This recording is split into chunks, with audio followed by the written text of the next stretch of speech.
just want to share a couple words. Ciara has faced many challenges in her life, but the biggest giant that Ciara has faced and defeated is that giant of low self-esteem. This young lady had felt like she was a failure at life. She figured, why even try? The enemy had her bound. She was a prisoner to those lies. And until Christ, tore down those lies with the truth and transformed her. That scripture, Proverbs 23:7, says, as a man thinks in his heart, so is he.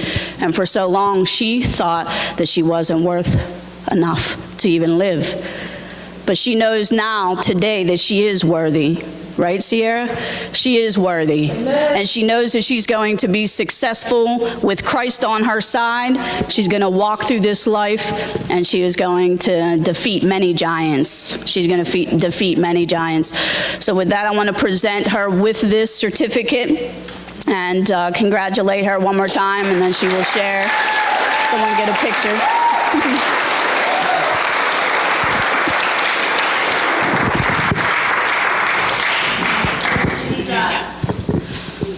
Ciara will share, then Stacy will come give the charge, and then her counselor, Kim Castine, will end with prayer.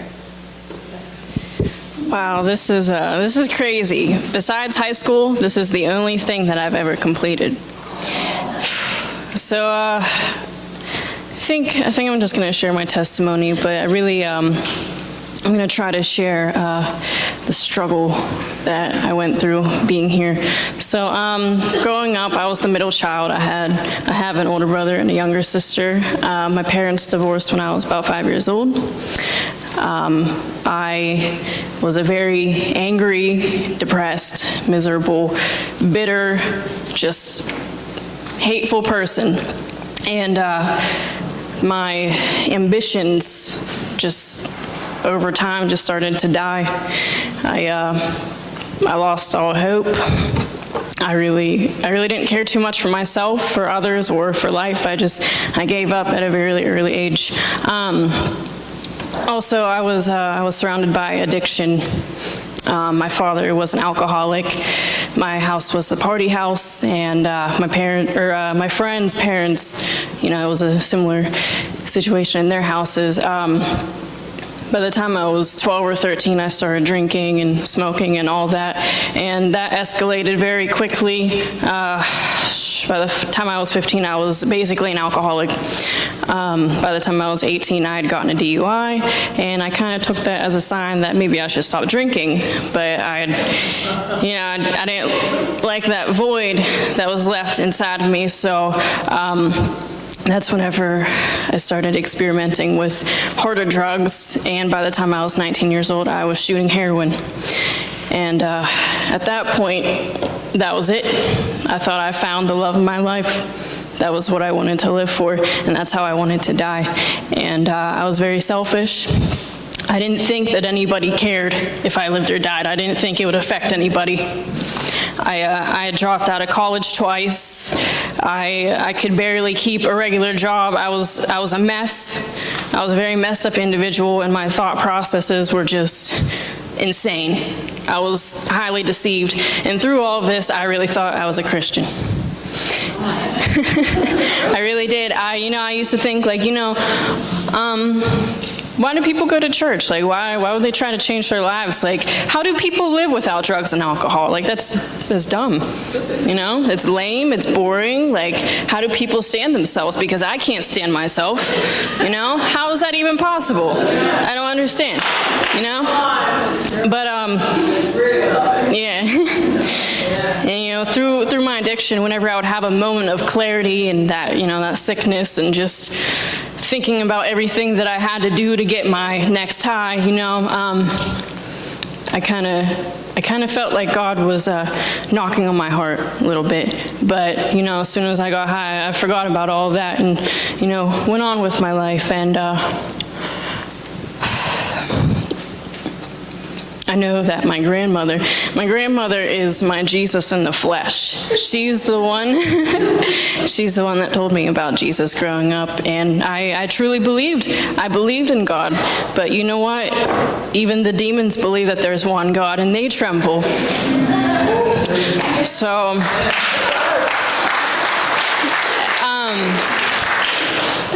and then there came a point where my brother, after 10 years of heroin addiction, decided that he was going to go to Teen Challenge and clean his life up and everything. And I thought, oh, that's good for him. You know, like, that's nice. He's going to, get cleaned up, and I'm just going to continue on with my life. However, I think it was like minutes after my mom dropped him off, she gets a phone call saying, hey, your daughter's shooting out.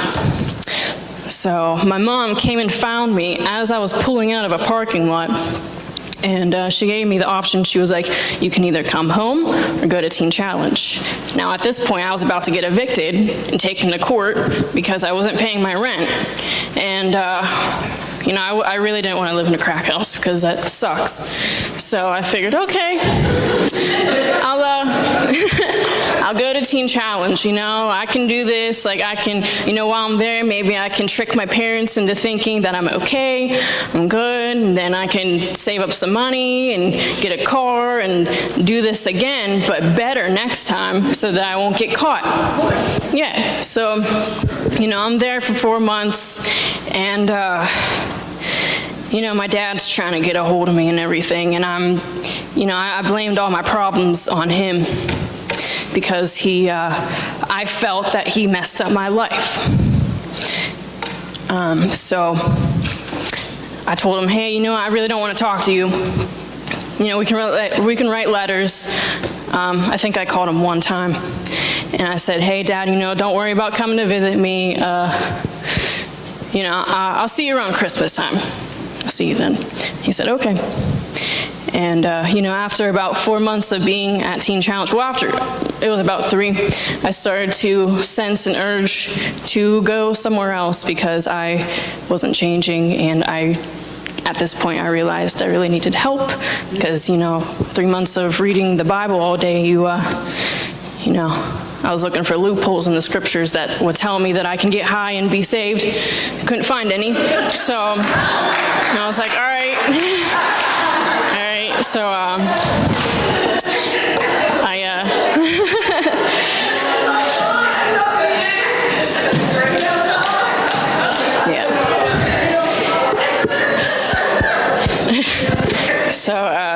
I told my parents, like, hey, could you help me find another place? Like, this just isn't working out for me. There's so much going on here. Like, these people are hypocrites, and I just couldn't do it. So they called up the Father's Heart, and they let me come that day, which is something they don't do, and it was a Saturday. Yeah, so I came straight to the Father's Heart, and I was like, I felt good about it. Like, it felt right in my spirit, even though I still wanted to get high and plot to, whatever. And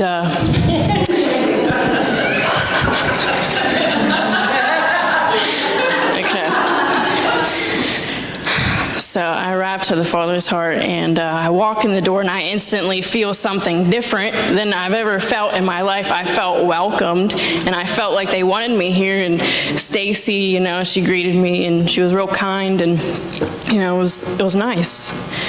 However, after a couple days that wore off, and I got to thinking, I'm not too far away from where I used to get high, so I'm out.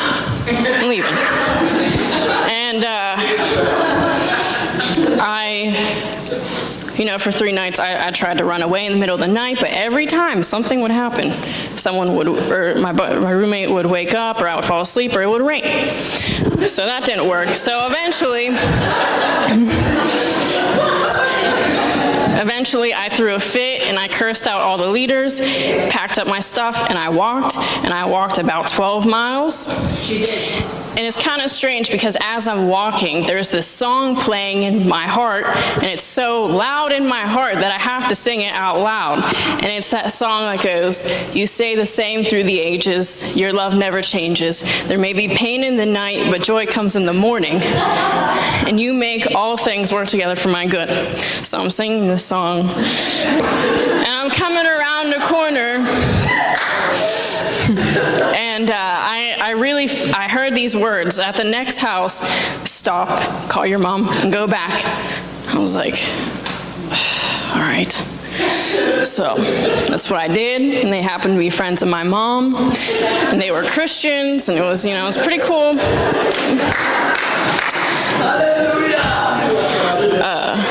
So I went back, and I threw a fit the next day too, because I was trying to get out, and then this peace came over me, and I was fine. And then a couple days later, they pulled me into the office, and they tell me that my dad was in a coma. And this was a normal thing for me, because I was used to taking him to the hospital or visiting him in rehab. This was a normal thing, and I really didn't worry too much about it, because he was a functioning alcoholic. He had me tricked. I thought he was okay, But as the weeks go on, it got pretty serious. He was diagnosed with stage 4 cirrhosis, and they gave him 6 months to live, but he died 2 weeks after that, on Christmas Eve. Yeah, and tomorrow that will be the anniversary, and that was my wake-up call, that this is real, this is serious, and death affects more than just you. It affects all those who love you, and there are people who love you. And I thought that I hated him. I really did. But after he was gone, I realized that I did love him. And I can't describe grief with a few words. It just pierces you. It just goes right through you. And, for months and months, I was crying out God, will this ever stop? Will I ever feel normal again?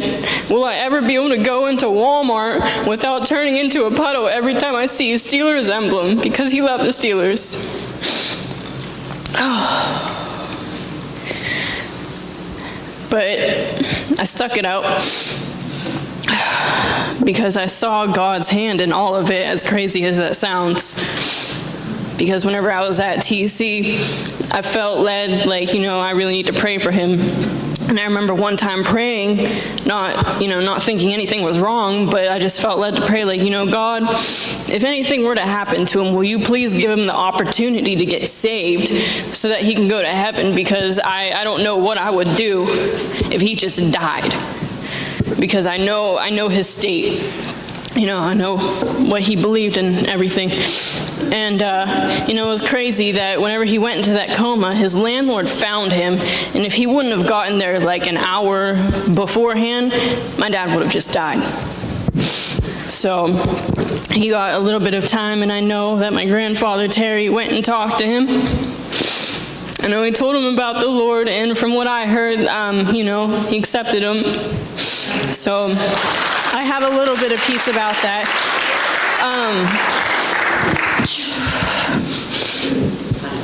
And I think one of the most important lessons that I've learned through grief that can be applied to everyday life is that the only way out of a problem is going through it and facing it.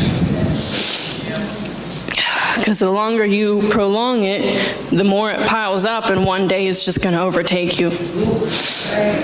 And even though I'm crying right now, I don't know if that'll ever stop, and that's okay, because I love him and I miss him, and I would do, anything to have him back.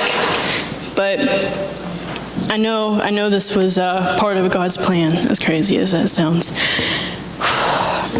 And, besides having to deal with the grief and everything, I finally faced myself and my problems. And I faced them head on. I exposed them. And I dealt with them. And I conquered them.